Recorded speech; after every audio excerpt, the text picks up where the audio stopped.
Bien, ahora vamos a hablar sobre una cuestión muy delicada que causa gran cantidad de preguntas en las mentes de muchas personas. He titulado esta conferencia Creación para Restauración. En el libro de Génesis, capítulo 1:31, leemos: Y vio Dios todo lo que había hecho, y he aquí que era bueno en gran manera. Y fue la tarde y fue la mañana, el día sexto. Así que todo lo que había creado Dios, Él dijo que era muy bueno. El versículo 26 a 28 dice: Y dijo Dios, hagamos hombre a nuestra imagen, conforme a nuestra semejanza, y tenga dominio sobre los peces del mar, y sobre las aves de los cielos, y sobre las bestias, y sobre toda la tierra, y sobre todo lo que se arrastra sobre la tierra. Y creó Dios al hombre a su imagen, a imagen de Dios lo creó, varón y hembra los creó.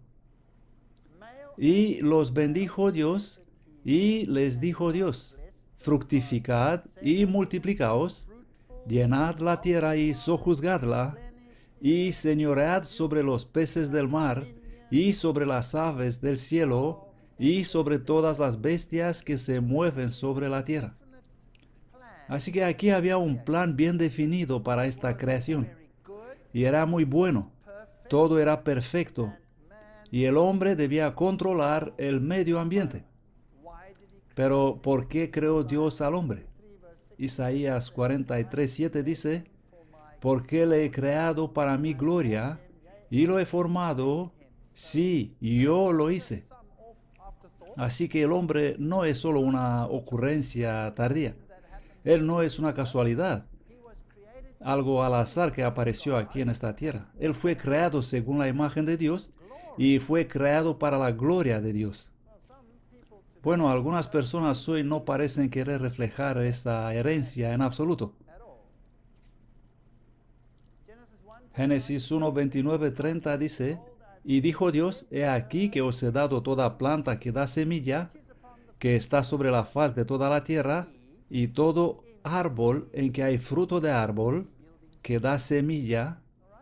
Bien, así que esa era la dieta original del hombre según la Biblia. Todo lo que tiene semillas. Eso incluye los granos y las legumbres y las nueces, todas aquellas cosas que tienen semillas, y todo el árbol que da fruto. Así que frutos, granos, nueces, semillas, esa era la dieta original.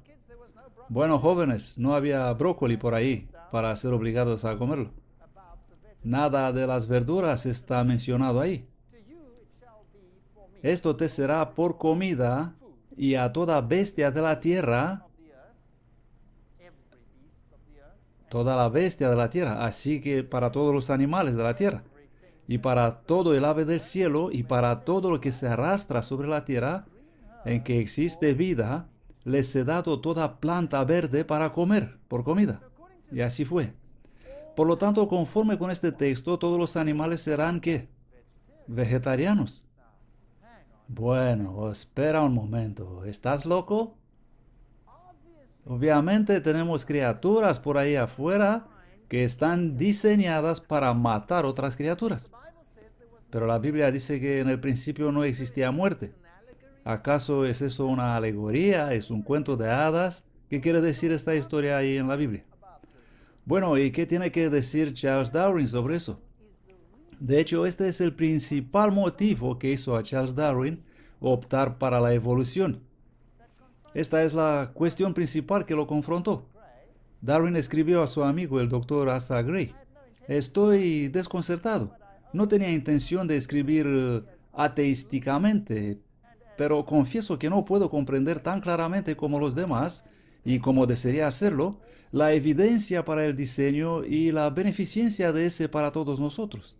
Me parece que hay demasiada miseria en el mundo. No puedo convencerme a mí mismo de que un Dios caritativo y omnipotente habrá creado los igneumónidos con la intención expresa de alimentarse dentro de los cuerpos vivos de las orugas, o que un gato debe jugar con los ratones. Por lo tanto, Darwin miraba el mundo animal y vio criaturas que parasitan. Él vio criaturas matando y dijo, esto no está bien, esto no es nada bueno, esto no es algo que un Dios bueno, amante y misericordioso creará. Hay demasiada miseria aquí. En 1844, él escribió en el borrador original de su libro El origen de las especies: es peyorativo que el creador de innumerables universos habrá hecho por actos individuales de su voluntad el sinnúmero de parásitos y gusanos que se arrastran desde los primeros albores de la vida, pululando sobre la tierra y las profundidades del océano. Y cuando pensaba en eso, en términos de principios evolucionistas, él decía, dejamos de ser sorprendidos de que un grupo de animales debió haber sido transformado para poner sus huevos en los intestinos y la carne de otros seres sensibles, que algunos animales deben vivir y disfrutar de la crueldad, que los animales deben ser llevados por falsos instintos, que anualmente debe haber una pérdida incalculable del polen, huevos y seres inmaduros. Así que Darwin observaba el mundo así como parece estar hoy, así como lo es actualmente, y concluyó que no existe el amor de Dios en nada de lo que hay en el mundo. Esa fue su conclusión. Bueno, saben, esto depende de cómo miras las cosas. Depende de lo que te permitas ver. Obviamente, si la Biblia es correcta, entonces algo debe haber cambiado. Lo que vemos hoy no es lo que solía ser al principio.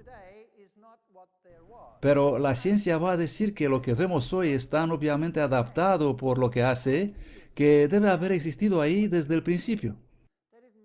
Es decir, un carnívoro debe haber sido siempre un carnívoro y no hay otra alternativa. Por lo tanto, la evolución es la mejor solución para esta cuestión, dicen ellos, y rechazan la historia de la creación. Y repito, depende con qué tipo de gafas estás mirando. Por ejemplo, Génesis 3:9, y el Señor Dios llamó a Adán y le dijo, ¿dónde estás? Y él dijo, he oído tu voz en el jardín y tuve miedo porque estaba desnudo y me he escondido. Y dijo Dios, ¿quién te dijo que estabas desnudo? ¿Acaso has comido del árbol de que yo te mandé no comieses? Dios sabía que él había comido del árbol, pero le preguntó para darle la ocasión de reconocer. Y el hombre dijo, la mujer que me diste por compañera, ella me dio del árbol y yo comí. Pues, ¿qué pasó aquí? Empezaron a culparse uno a otro. No fui yo, fuiste tú. Y seguimos culpándonos desde entonces. Y luego el Señor Dios dijo a la mujer, ¿qué es esto lo que has hecho? Y dijo la mujer, la serpiente me engañó y comí. Y todavía seguimos a hacer la misma cosa. Todos culpan a otros. Y de hecho, encontramos la solución a todos nuestros problemas echando la culpa a los demás. Los niños son traviesos porque los padres son malos. Los padres son malos porque sus padres eran malos. Y ellos eran malos porque les pegaba a un tío. Oh, ya sabe. Y eso sigue y sigue y sigue lo mismo. Y hay algo malo con mi carácter. Bueno, es por culpa de mi educación, o por culpa de mi pasado, o debido al entorno, o es mi eso, o mi lo otro. Seguimos echando la culpa desde aquel fatídico día.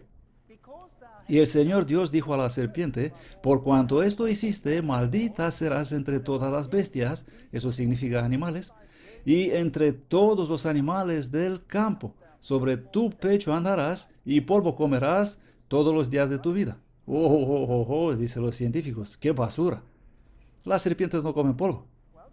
Bueno, eso puede ser una referencia a la muerte, ¿comprenden? Polvo eres y polvo serás. Así que la muerte aparece en la ecuación. Y además de esto, cuando un animal no tiene manos para sostener su comida, él come mucho polvo también. Pero lo dejamos así por no ser... Bueno, yo digo que es una referencia a la muerte. Así que algo cambió y esa criatura obviamente no andaba arrastrándose antes. Debe haber sido de alguna forma diferente. ¿Tenemos hoy criaturas que tienen patas pero no andan con sus patas? Sí. Aquí tenemos un lagarto de madriguera con cabeza enana y sus pies rudimentarios, y aquí hay otro, un lagarto escamado con patas rudimentarias, y otro y otro. Existen serpientes que tienen patas rudimentarias, así que obviamente los genes para las patas deben estar por ahí, ¿correcto?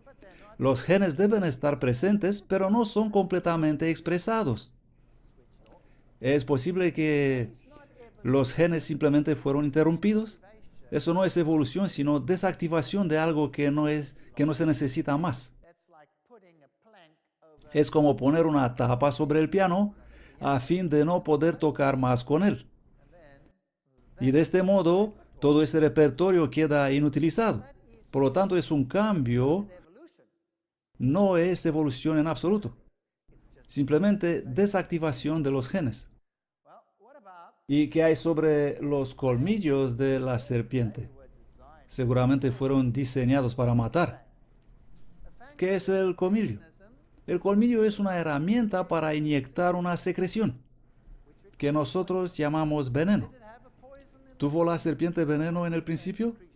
¿Qué es ese líquido que sale de ese colmillo? Bueno, es simplemente una secreción salival. Las enzimas en la saliva son ligeramente modificadas por su expresión. Y ahora cuando son inyectadas, en vez de disolver y ser enzimas digestivas, ellas son toxinas, neurotoxinas o toxinas sanguíneas o cualquier otra variedad de toxinas, dependiendo de la forma de la proteína. Cualquier proteína extraña inyectada en nosotros causará una reacción y esta es simplemente más potente. Esto no significa que fue diseñado para matar en el principio. Puede significar que para comer, en el principio, simplemente inyectaba un líquido digestivo, como hacen las arañas. Las arañas igual, cuando una araña muerde, y todos lo hacen, inyectan enzimas digestivas, que en algunos casos pueden ser altamente tóxicas. La araña tiene una red, y algunas en realidad comen polen para una parte del ciclo de su vida. O sobreviven comiendo polen. Posiblemente existían semillas, algunas semillas llevadas por el viento y dispersadas que actualmente no existen más, porque hoy solamente tenemos una pequeña fracción del reino vegetal y animal que queda de lo que solía ser en el pasado. Las circunstancias de hoy son distintas de las del pasado. Maldita es la tierra por tu culpa, dijo Dios. Cuando entró el pecado, la tierra fue maldita. Maldita es la tierra por tu culpa, con dolor comerás de ella todos los días de tu vida, espinos y cardos te producirá. Bueno, aquí tenemos un cambio. A partir de ahora habrá espinos y cardos, y comerás la hierba del campo. Así que algo fue añadido a la dieta. Bien, pero ¿por qué? La tierra de repente había sido maldecida. ¿Acaso significa eso que el suelo no iba a producir más lo que solía producir? ¿Qué tal si aparecen las estaciones y por ciertas partes del año lo que sea que comieras de repente ha desaparecido? Digamos que eres un animal adaptado a comer albaricoques y por 3 meses del año hay albaricoques y luego la estación cambia y por los siguientes 9 meses ya no existen. ¿Qué harías? Solo tendrás 2 opciones. O te mueres o haces qué.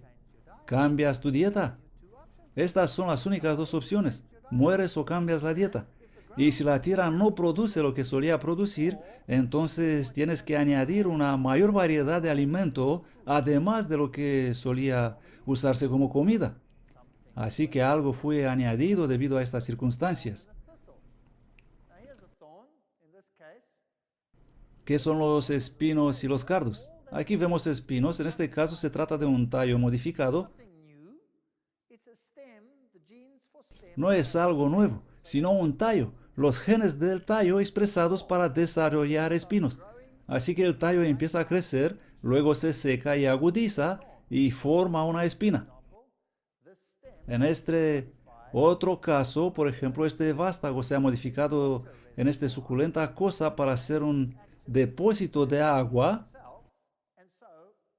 y para actuar en realidad como una hoja él mismo.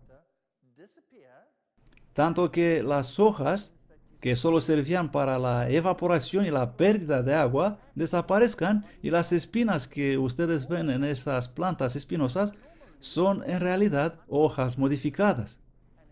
Todo eso significa que en una hoja normal el gen desenrolla la hoja y la despliega. Aquí, sin embargo, el gen enrolla la hoja, forma un punto duro, la seca y se transforma en espino. ¿Es esto algo nuevo o es simplemente algo diferente expresado? Es algo solamente distinto expresado. Aquí tenemos una rosa y también espinos.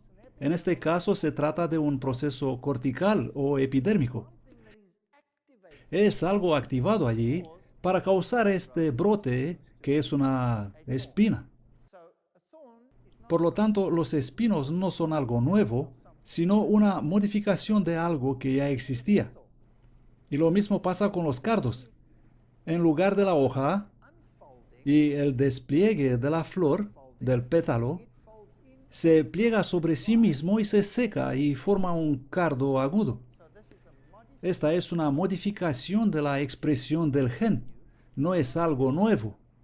No es evolución, sino la consecuencia de un cambio ambiental. Este organismo puede sobrevivir ahora en zonas secas y pueden sobrevivir en circunstancias menos favorables que antes. Ahora, ¿qué es un parásito?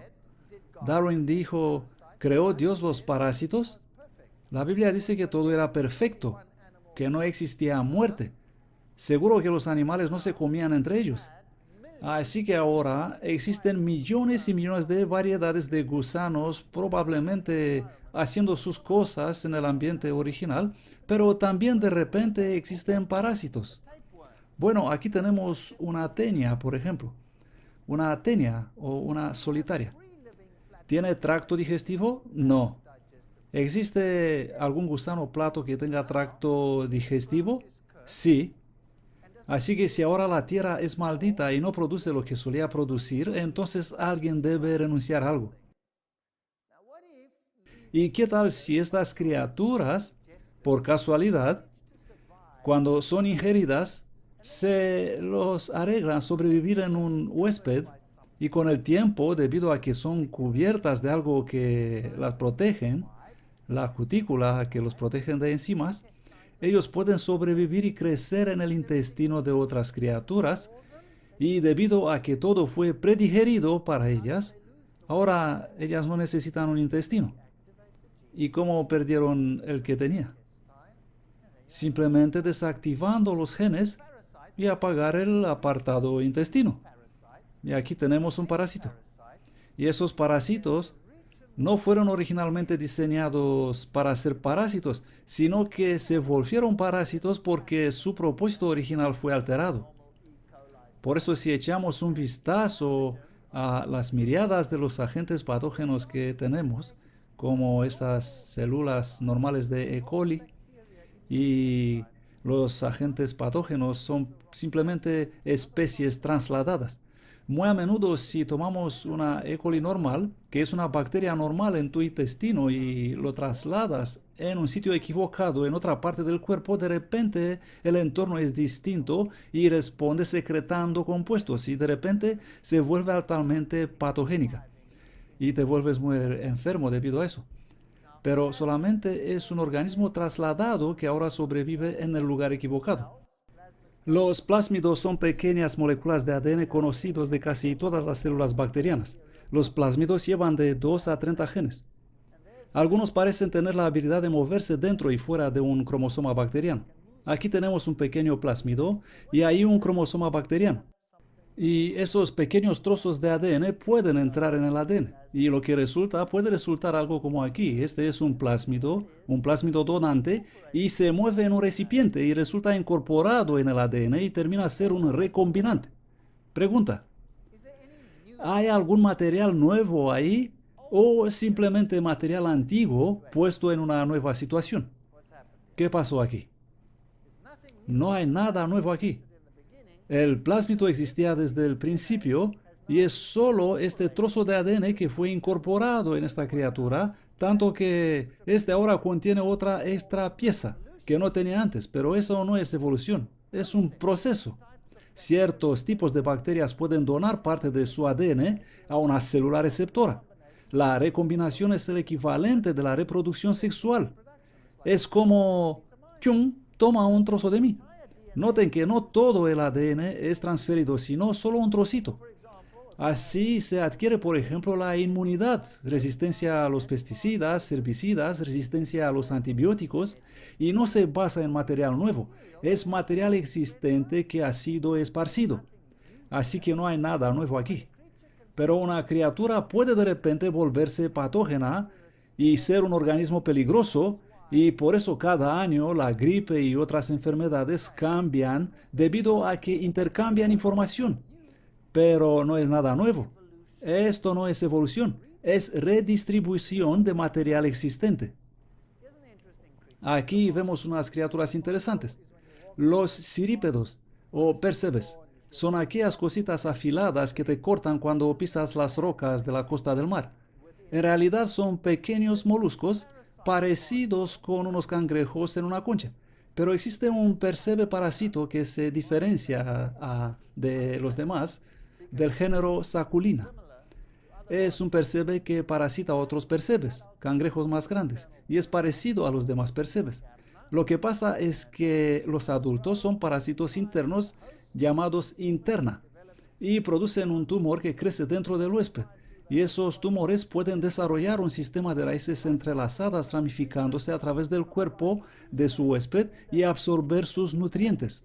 El ciclo de vida de una tal criatura comprende dos fases, la fase endo y la fase ectoparasitaria.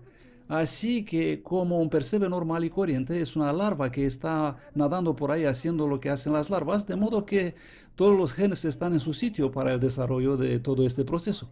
Y todos los genes están en su sitio para el desarrollo de un molusco normal. Pero está en peligro compitiendo con otros percebes y por eso, debido a la escasez de los recursos, debe morir y cambiar su estilo de vida. Así que se transforma en otro molusco y pierde todo lo que tenía antes. No desarrolla algo nuevo, sino que apaga sus genes de modo que ya no parece un molusco. No tiene más patitas, no tiene más nada, no sistemas de filtraje, nada. Solo produce una especie de red y un sistema reproductivo y eso es todo. Únicamente órganos reproductivos. Para el resto, él toma todo del huésped. ¿Fue diseñado a hacer esto en el principio? ¿O sucedió eso debido al cambio de las circunstancias? ¿Sería eso posible? Vamos a observar una criatura más cercana a nosotros. Tienen mosquitos por aquí, ¿no? Por supuesto, con este ambiente húmedo. Bueno, el mosquito tiene esa hermosa probóscide, la trompa, que sirve como taladro. Y allá va,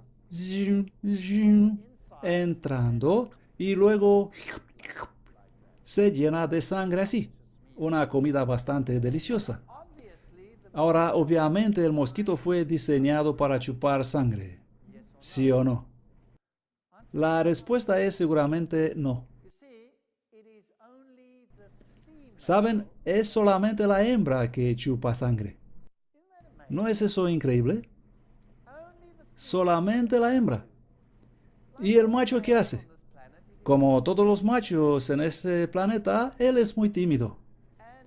¿Y chupa únicamente qué? Jugo de plantas. Así es, jugo de plantas. Así que el macho va con esa estructura y va a una planta y extrae algo de jugo de planta. ¿Y qué tal si en algún momento en el pasado la tierra fue maldita y ahora todo empezó a cambiar y esa planta ya no produce suficiente energía para que la hembra mosquito pueda desarrollar sus huevos? ¿No sería muy útil usar la misma estructura que fue diseñada para un propósito, usarla para otro propósito? Abriendo y descubriendo que la sangre es muy rica en nutrientes. Lo único que cambió es el lugar donde ella se pone y luego seguir con lo que tiene que hacer. Así que ¿fue este diseñado para ser un insecto chupa plantas o un insecto chupa sangre? Probablemente lo primero. Ahora, ¿qué tal estas criaturas? Las avispas y las abejas y todos esos compañeros que nos pican, que son tan malos, seguramente esa es una estructura diseñada para infligir gran dolor y daño, ¿no? Si nos fijamos en todas estas avispas por aquí y con sus características interesantes, bueno, si los ves te mantienes fuera de su camino.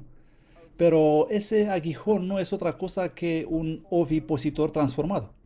Eso es todo lo que es, un ovipositor transformado.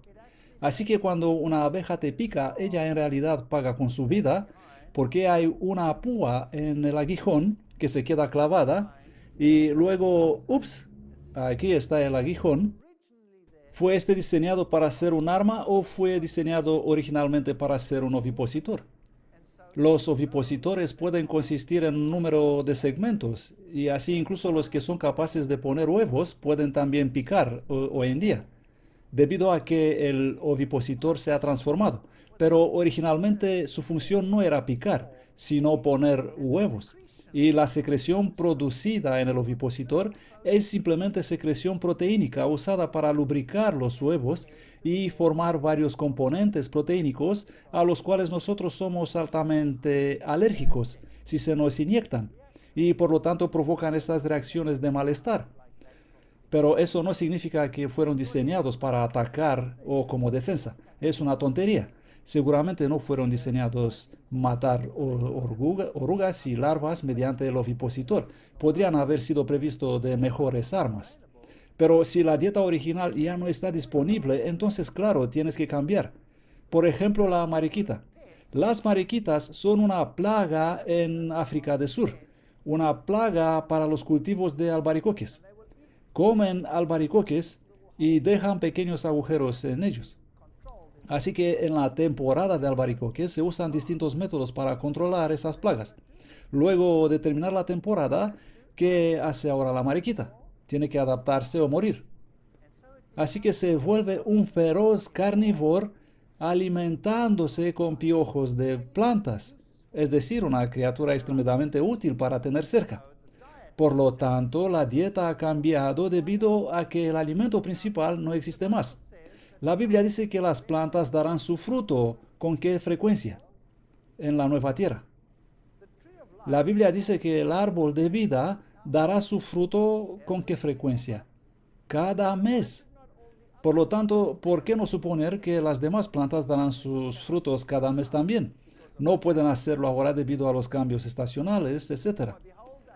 Porque aquí yo creo nuevos cielos y nueva tierra, y de lo primero no habrá memoria, ni más vendrá al pensamiento. Isaías 65:17.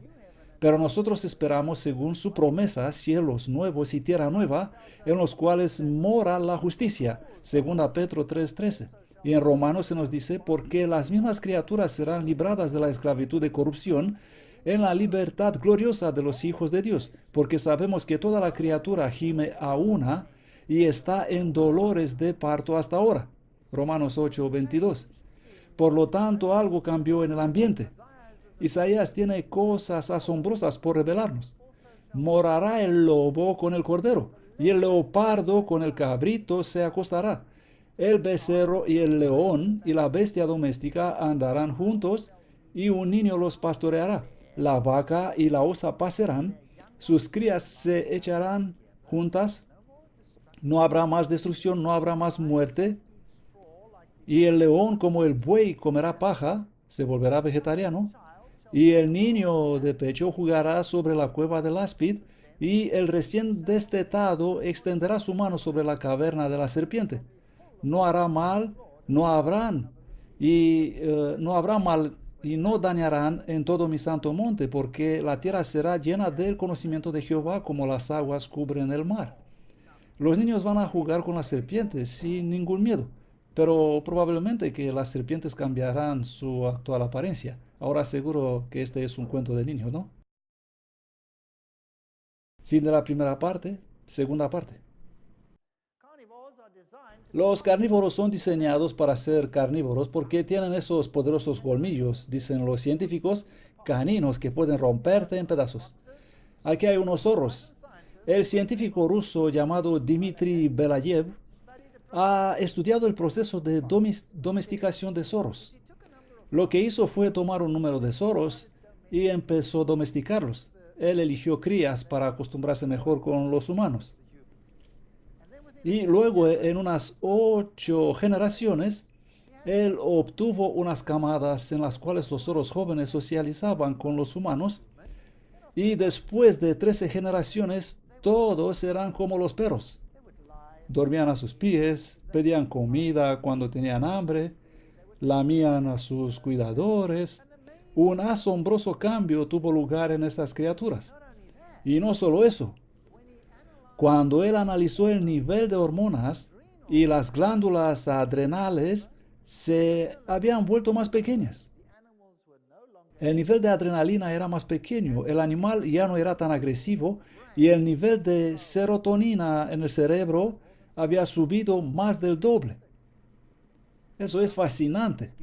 En los esquizofrénicos, el nivel de serotonina es muy bajo. Así que los psiquiatras le administran una medicación para elevar el nivel de serotonina y así el paciente se calma. Si el nivel de serotonina es bajo, entonces el paciente es muy violento.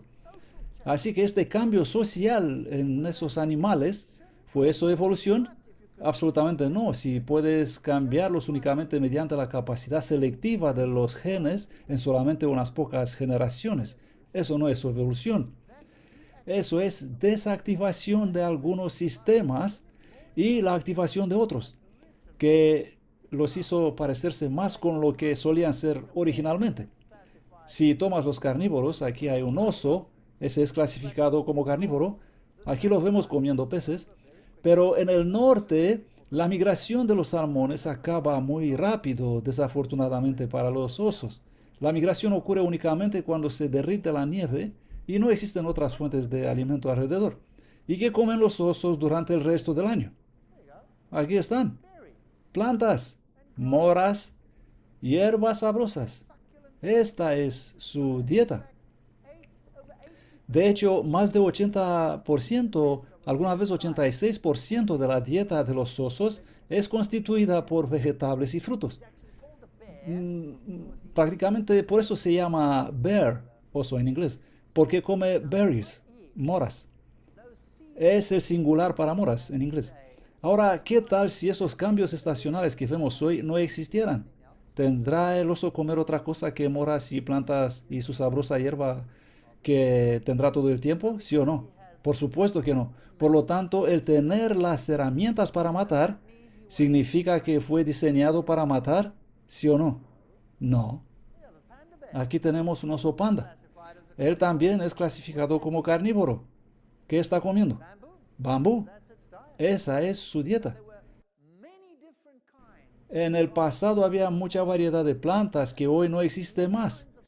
Mucha variedad de helechos, de cicadáceos que hoy no existen, que solo encontramos en el registro fósil. De repente, una enorme variedad de alimentos desaparece. ¿Qué se supone que deben hacer los animales si tienen este problema? O dejan de vivir o cambian su estilo de vida. Y los que tienen el equipamiento para arreglarse la vida van a sobrevivir.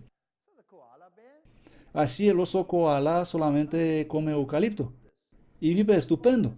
En realidad él duerme 80% de su vida. Así que obviamente le bastan unas hojitas y luego echarse otra siestita. Y si no le das eucalipto, él muere, porque ese es su único alimento. Aquí vemos un panda rojo en un zoológico de Australia y en la descripción leemos: los pandas rojos son clasificados como carnívoros, comedores de carne, pero la mayor parte de su dieta es el bambú. Eso debe ser muy desalentador para el mundo científico, porque de repente las criaturas no hacen lo que se suponía que deben hacer. Aquí tenemos un pez, y si lo analizamos vemos que tiene una vejiga urinaria, intestinos, hígado, corazón, branquias, riñones y otras interesantes estructuras. Ahora, en el interior del riñón Ellos tienen una fábrica llamada glomérulo. Esta es una excelente y bonita máquina de filtración y la sangre entra bombeada por aquí y la presión es muy alta y filtra el líquido que se acumula aquí, se le remueve el sal y está eliminado mediante la orina. Una estructura muy interesante en el riñón del pez. Ahora, el pez en el mar tiene un grave problema, porque su concentración de sal es más baja que la del agua del mar, así que ellos pierden mucha agua debido a la osmosis. Por lo tanto, esta estructura para un pez es una calamidad. Por lo tanto, lo que hicieron los peces fue apagarla. Ya está desactivada, ya no funciona. Así que los peces del mar contienen una estructura anatómica que jamás usan. ¿Y por qué desarrollaron una estructura que no usan nunca? Y los científicos están peleando continuamente con esta idea. Evolucionar a los peces en agua dulce o en agua salada. El mar es más que el lago, así que seguro evolucionaron en agua salada, pero si evolucionaron en agua salada, ¿por qué tienen un glomérulo? Un pez en agua dulce tiene otro problema. Su contenido de sal es más grande que el agua en que vive y el agua le está entrando constantemente mediante la osmosis, tanto que él debe eliminarla. Si te bebes 5 vasos de agua de una vez, luego tendrás que correr ¿dónde? Sí, ¿por qué?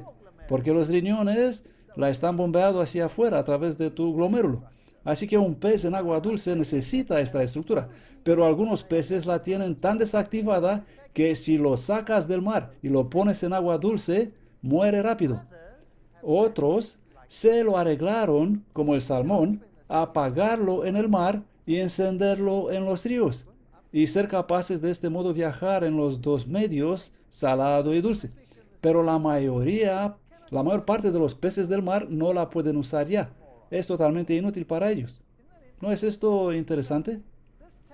Esto a mí me dice que si todos lo tienen y la mayoría de ellos no la usan más, entonces puede que las condiciones en el pasado eran distintas. ¿Tiene esto sentido? Puede que solo existía agua dulce y el agua salada, como lo vemos hoy, es una consecuencia de las aguas subterráneas, que suelen ser muy ricas en sales, que explotaron durante el diluvio. Muy interesante. Si observamos el riñón humano, nosotros tenemos otra cosa. Nosotros podemos incluso concentrar la orina para cuando, por ejemplo, caminamos en el desierto y necesitamos conservar el agua. Tenemos una estructura llamada la asa de Henle en el riñón que mediante un complicado sistema de tubos concentra la orina para no ser eliminada. Saben que esta estructura no funcionaría a menos que sea exactamente así completa como es ahora. Si algo faltaría, la haría inútil. Debe ser perfectamente completa. A esto llamamos complejidad irreducible. O es perfecto o no funciona. La selección natural no la puede crear. Tiene que llegar a existir simplemente así, de repente y completo. Casualidad o diseño. Las únicas opciones. Y yo creo que las condiciones han cambiado. Este es un león, obviamente un carnívoro. Sí, un gran asesino. ¿Alguna vez han escuchado de leones criados vegetarianos? Hay muchos en los zoológicos y que son muy dóciles cuando crecen como vegetarianos. Y lo interesante es que los animales carnívoros criados vegetarianos viven más. Viven mucho más y son menos enfermas. ¿Saben que un buen vegetariano les dirá no darle de comer leche a sus gatos porque les causará insuficiencia renal? Y esos carnívoros, los más fuertes, adivinen, ¿qué comerán primero? Cuando matan un antílope, ¿qué creen que comerá primero el león? ¿Qué dicen ustedes que será? Lo primero que hace es romper el estómago y comer el contenido del rumen. Así que prácticamente lo que hace es recoger todo ese contenido de plantas con sus vitaminas y minerales. Y el león es el más fuerte. Luego vienen los demás animales y comen el resto. Y los demás son menos fuertes, por supuesto. Es cierto que ellos comen otras cosas y mamíferos pequeños también, pero esta es la base de su alimentación para sobrevivencia.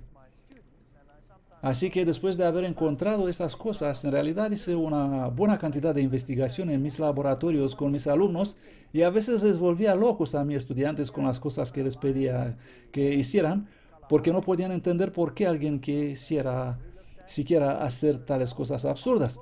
Aquí hay una leona del parque de Kalahari y otras que hemos estudiado, y esta criatura también. ¿Es acaso posible que no fue originalmente diseñada para comer carne, aunque ahora tiene la capacidad de hacerlo?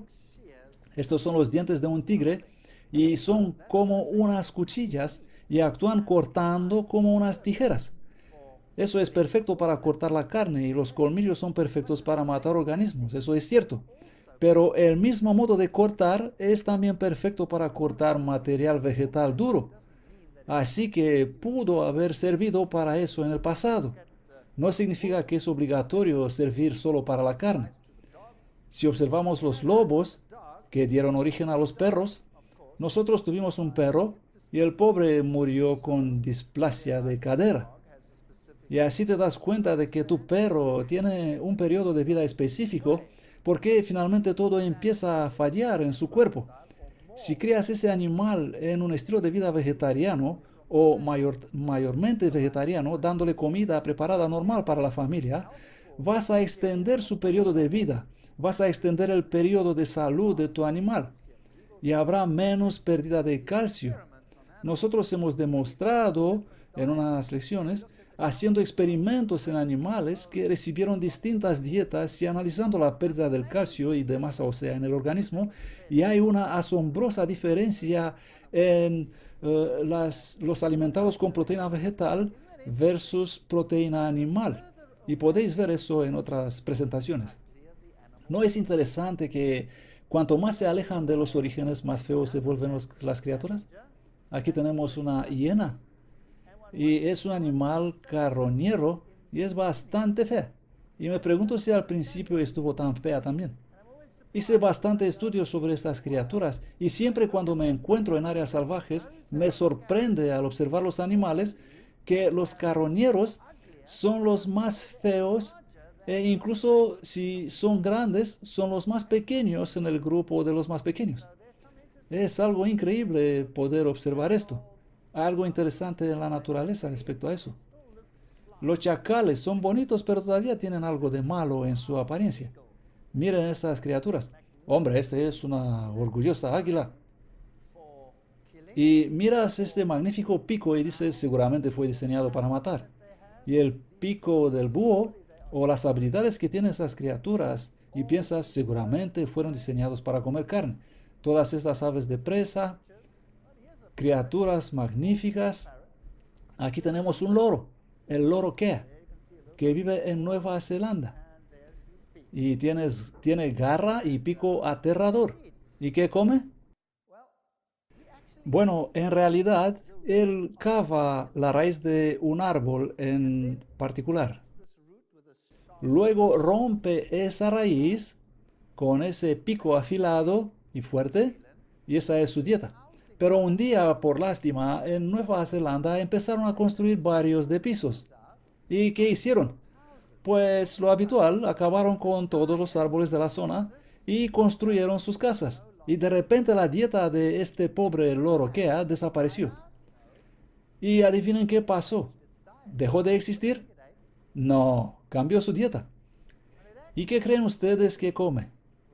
En realidad, él usa este pico, parecido con una cuchilla, para matar ovejas.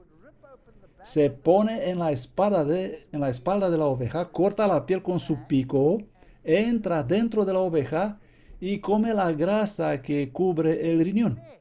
Y se convirtió en una plaga.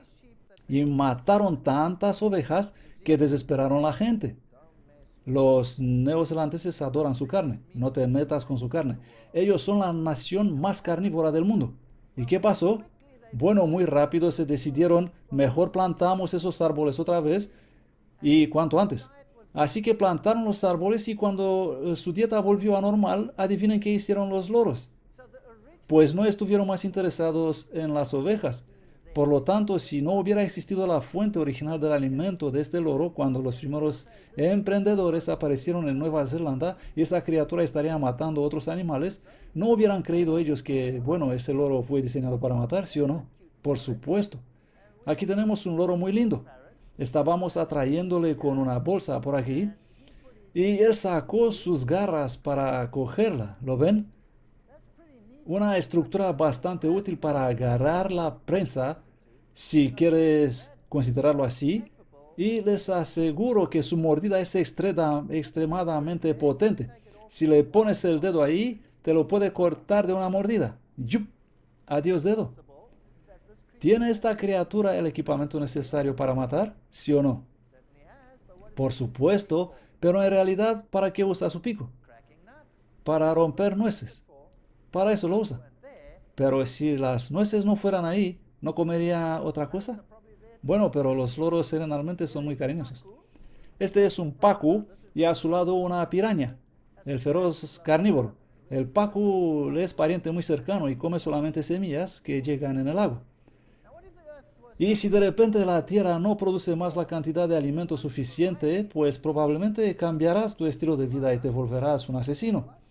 Existen, de hecho, especies de pacú que tienen dientes muy similares a las pirañas y se han encontrado pirañas que comen semillas también. Así que no es obligatorio haber sido diseñados originalmente ser lo que son actualmente. Existen todo tipo de interesantes criaturas como ardillas, etcétera, que comen semillas y plantas. Pero ¿qué pasa cuando la lluvia ácida destruye su bosque y las semillas ya no son tan abundantes como antes? ¿Qué va a hacer la ardilla? Pues realmente comerá carne podrida, comerá animales muertos. ¿Pero fue ella diseñada para comer animales muertos? ¿Sí o no? Seguro que no. Pero es cierto que cambiarán si los tiempos cambian. Animales como la musaraña, que ahora son comedores de insectos, insectívoros, los murciélagos son básicamente insectívoros, pero algunos solamente comen frutas. Así que obviamente la capacidad de comer otras cosas existe. Estos son herbívoros, obviamente diseñados para comer únicamente plantas.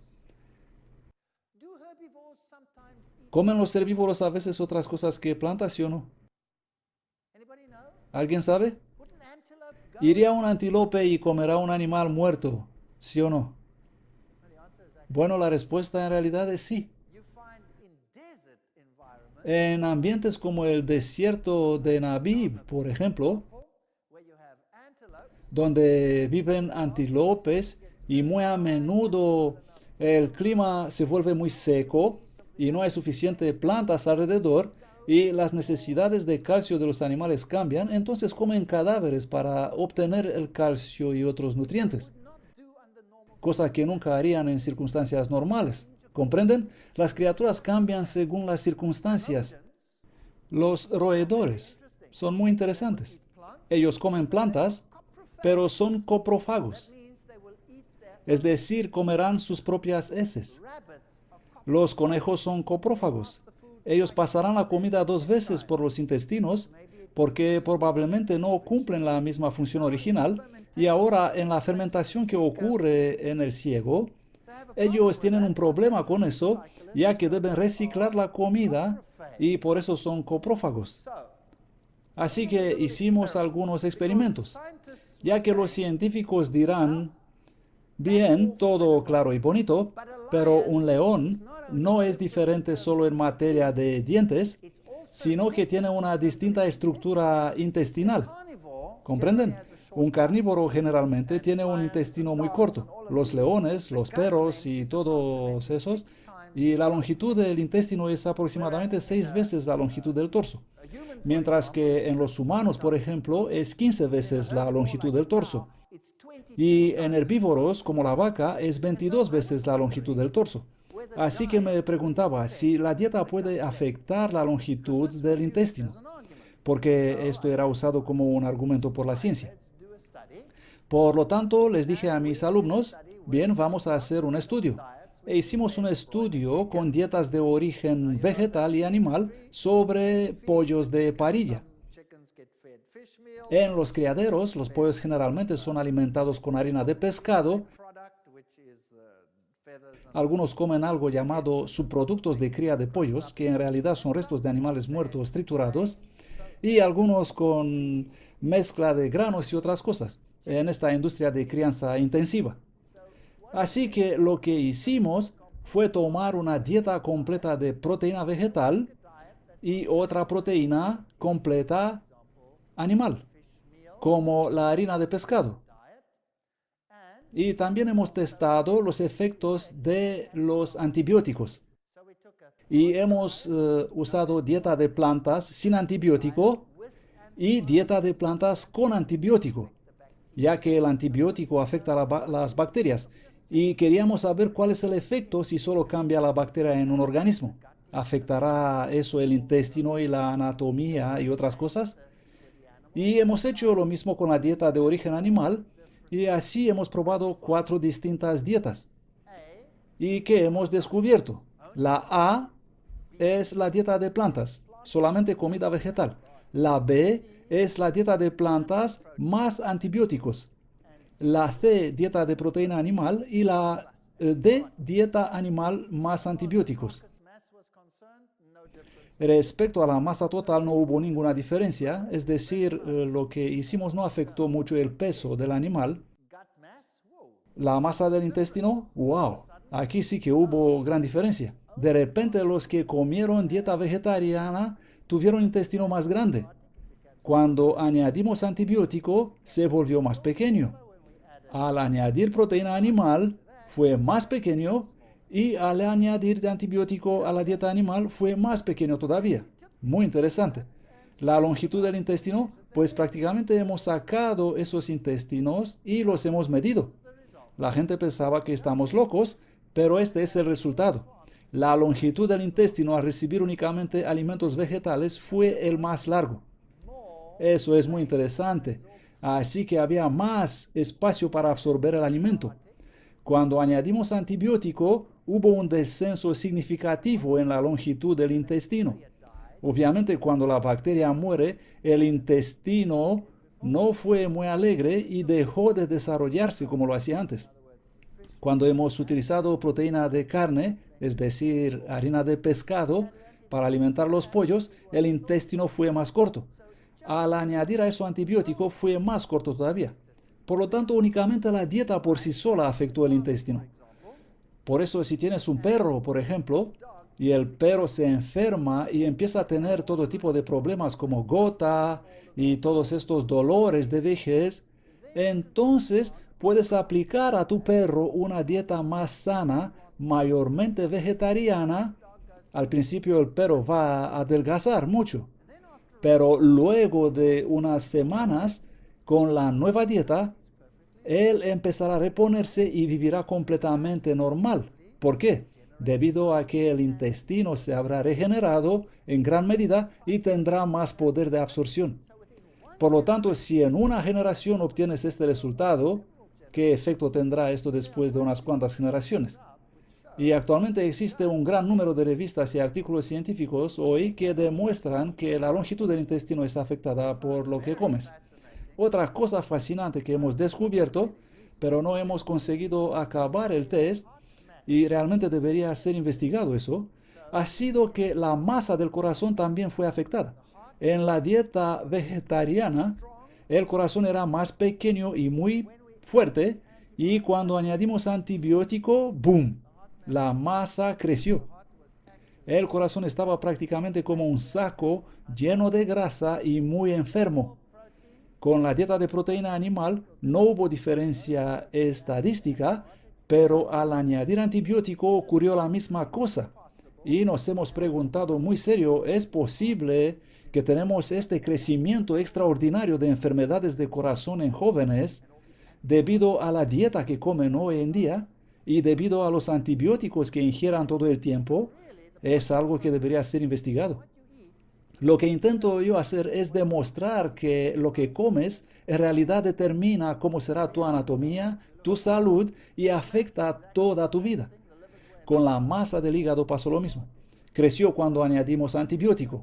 Por lo tanto, creemos que el antibiótico debería ser utilizado solamente y únicamente cuando estás muy enfermo, de verdad enfermo, y evitarlo por completo sería lo mejor que puedes hacer. Los omnívoros y las criaturas como esos tienen estructuras dentarias que pueden ser utilizadas bien para dieta vegetariana o carnívora. Pero ellos dicen seguro que son carnívoros. Bueno, si observamos esta criatura, tiene unos colmillos muy grandes, enormes, y seguramente parece un asesino carnívoro, pero solamente come plantas. Así que tener colmillos no significa nada. Órganos vestigiales. La ciencia nos dirá, oh, tenemos evidencias de la evolución porque el apéndice ya no nos sirve para nada, y eso es un órgano vestigial, y lo otro también, etcétera, etcétera. Aquí vemos uno y existen las así llamadas hendiduras branquiales y hay membranas en el ojo. ¿Sabían que la lista de órganos vestigiales publicada por el alemán Hermann Wiedersheim en 1895 contiene unos 100 órganos, incluyendo el apéndice, el coxis y todo tipo de otras estructuras que hoy fueron borrados de la lista? Por ejemplo, el timo era en esa lista, pero hoy se sabe que activa el sistema inmunitario. Y las células T, la glándula pineal, era en la lista también. Hoy sabemos que es muy importante para el nivel de melatonina, la regulación de los ciclos día-noche, para el control hormonal. La tiroide también la eliminaron al descubrir que si te quedas sin ella, estás en graves problemas. La glándula pituitaria, que es una glándula extremadamente maestra en el cuerpo, pues la ignorancia era absoluta en aquellos días. Pero hoy, cuando observamos todas estas estructuras, sabemos que el apéndice y todas las demás tienen una función inmunitaria. Podemos vivir sin ellas porque pueden suplirse en alguna medida una a otra, pero es mejor tenerlas todas. Y respecto a estas científicas hendiduras branquiales, que supuestamente aparecen en el estado primitivo del embrión humano, no son más que el principio del desarrollo del canal auditivo, de la paratiroidea, del timo y las demás estructuras que tenemos. Por lo tanto, no hay absolutamente ninguna evidencia de la así llamada evolución. George Gladstone Simpson, uno de los fundadores del neodarwinismo, escribe: Haeckel, el científico que hemos visto en la otra conferencia, ha presentado mal el principio activo de la evolución. Está ahora firmemente establecido que la ontogénesis no repite la fitogénesis. Esta es una declaración muy importante. Ellos creen que podemos ver en los embriones que pasaron por el estado de pez y de eso y del otro hasta llegarmos al estado humano. Pero en realidad esta es una gran estupidez, porque si la evolución fuera real, entonces el pez daría lugar a otra cosa y el pez ya no existiría más. Y la otra cosa daría lugar a otra cosa y esos genes desaparecerían. Y así, etcétera, todo el proceso hasta el final. Ya no puedes tener el pastel y si te lo comiste. No puedes cambiar los genes y tener todavía el original. Así que esto no funciona. En un artículo de la revista El Científico Americano leemos: seguramente la ley biogenética está más muerta que un picaporte. Finalmente fue exorcizada de los libros de texto de biología en los años 50. Como un tema de seria investigación teórica, ella se había extinguido en los años 20. Fin de la cita. Pero todavía la puedes encontrar en los libros de texto hasta este mismo día. Bien, para resumir esto, me gustaría proponer lo siguiente. El mundo era perfecto cuando fue creado y existían fuentes de alimentos para todas y para cada una de las criaturas de la tierra. Luego apareció el pecado, las cosas cambiaron, las fuentes de comida disminuyeron, muchos animales se extinguieron y los que pudieron adaptarse a otra vida lo hicieron. Pero esto no significa que fueron diseñados para ser así en el principio. Los que no tuvieron otra opción que sobrevivir dentro de otras criaturas se convirtieron en parásitos. Pero no fueron originalmente diseñados para ser parásitos. Por lo tanto, teniendo este nuevo conocimiento, póngase en el lugar de Darwin. ¿Qué dirían? Yo diría, wow, un día el león comerá exactamente como el oso panda. Su fuente de alimento será restaurada y él comerá lo que fue diseñado a comer porque tendrá de nuevo su comida preferida.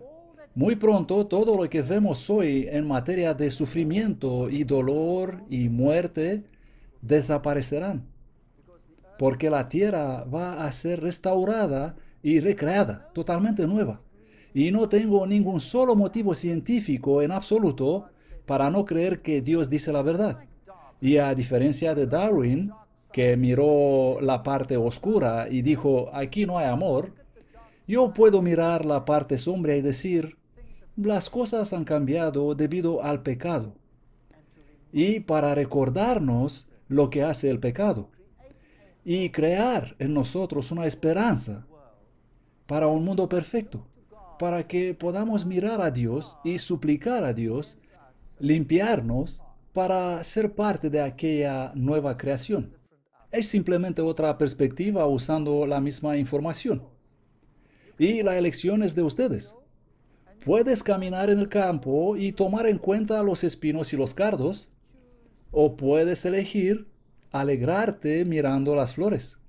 La elección es de cada uno. Puedes mirar la parte oscura o la parte luminosa.